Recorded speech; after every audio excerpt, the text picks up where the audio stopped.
What's up, everybody? Rusty Buckets with your Bucks 2 cents about a very divisive topic amongst Grizzlies fans right now. That's head coach Taylor Jenkins. There's a lot of people that are lumping you into two different categories, being very black and white with a guy that has a lot of gray area. You're either pro Taylor Jenkins and a purist and he can do no wrong, or you've been like myself, pushed into another camp where you're a hater and will never give credit where credit's due. I think the vast majority of us, myself included, we all live in the middle ground, recognizing that Taylor Jenkins is a good coach, but he has some things he can improve on, namely late game adjustments. I want you to think about our 7 wins versus our 5 losses. Again, we're 7-5 through 12 games in another injury-marred season. That's not bad for you to start, considering all the games we've lost to injuries so far with our superstars. But how many of those 7 games have we won because of his in-game adjustments versus how many of the 5 losses could be chalked up to lack of late game adjustments and plugging guys back in to stop runs? I am pro Taylor Jenkins. Firing Taylor Jenkins right now is a terrible idea. Firing him at the end of the season may not be the best idea either because he has the trust of the players and obviously has the rapport. But we've got to see some growth this season. Look, again, like I said earlier, the deck has been stacked against him. We've had a lot of guys miss games due to injuries, not his fault. There's been a league-wide push for load management, and a lot of that comes from our front office as well. But the early returns of this creating a lot more injuries. As a physical therapist, I think Desmond Bane got hurt, injured an oblique, which you don't typically see in basketball, because of load management. Instead of turning him loose and letting him get his legs underneath him, our guys have been playing 20 to 24 minutes, which has improved. But we're still seeing LeBron and KD and Devin Booker and Jason Tatum and all these guys playing 36 to 38 minutes, and our guys simply are not. And a lot of that is probably front office driven. But you think about the Lakers game specifically. There was a timeout just under the 5-minute mark, and it was a 1-2-point ball game. LeBron and AD checked back in, but Jaren stays sitting and prompting the Lakers going about an 8-0 run and basically put the game to bed before Jaren comes back in, and it was too little too late. We didn't have any momentum. We couldn't get any stops. Then the Lakers ultimately won that game in a game that we very easily could have won, even being shorthanded. Now, LeBron had a triple-double. Dalton Connect had his best game as a pro, and freaking Grizz killer Rui Hachimura went off again. The guy shooting literally 75% from the floor in his last 6 games against Memphis and had another stellar night against us. Most mid player ever kills the Grizzlies. But, again, if Taylor Jenkins is making these late-game adjustments and putting Jaren in literally 60 seconds before when LeBron and AD check back in, it's probably a different outcome. We're seeing all-pro, all-star level Jaren Jackson Jr. sit to the left of Taylor Jenkins while the other team's going on an 8-0, 10-0, 12-2 run, and it's costing us ball games.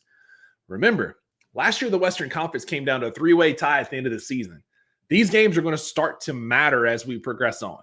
Now, like I said earlier, Taylor Jenkins has had the deck stacked against him. We're getting Vince Williams Jr. back, allegedly, Friday night for the Warriors game. That's what the rumors are, and not a moment too soon because we need that wing defense. Time and time again, teams this year are having their best three-point shooting night of the season against the Grizzlies. Jalen Wells has done an admirable job, but Vince is that crazy dude that we need out there to shut down your superstar. Again, that Lakers game, if he plays, Dalton Connect does not have that night. I guarantee you that. We need him for this Warriors game as they're red hot and just playing way above their heads. We need Vince back. We're going to get Dez back. We're going to get Gigi back. We're going to get Ja back in the coming weeks, and that's going to make a huge difference and make his job a lot easier. But he still needs to figure out late game management. Again, the halftime adjustments have been better. The early game adjustments have been better. Running out this athletic, smaller lineup, moving Zach Edey to the bench while he's still developing has been money. We jumped out on a 21-9 run against the Trailblazers and beat the crap out of them before they even knew what was going on. Didn't work so well against the Lakers running Huff out there, but I like the idea of trying these more athletic lineups early to start the game on a run and get momentum.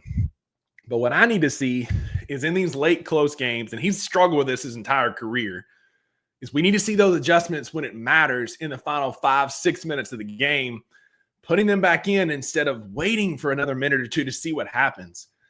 It feels like paralysis by analysis. Everybody knows he's a analytics-driven coach. He's going to live and die by those.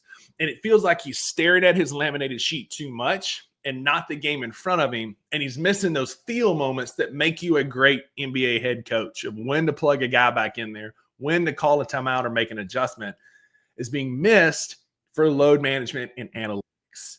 Now, his job is going to get a lot easier in the coming weeks. Like I said, I'm not here to bash the guy. I want to give flowers where flowers are due. We're in the top 10 in both offensive and defensive efficiency and top 6 in net rating. We're plus 7.3 on the year and sitting at 7-5. There's a really good chance that this team is going to explode as we get healthier. And a lot of that is due to Taylor Jenkins and what he's doing. He saw, take our offense, for example. He saw our offense has not been great these last couple of seasons. Went out, got assistant coaches that can help with that.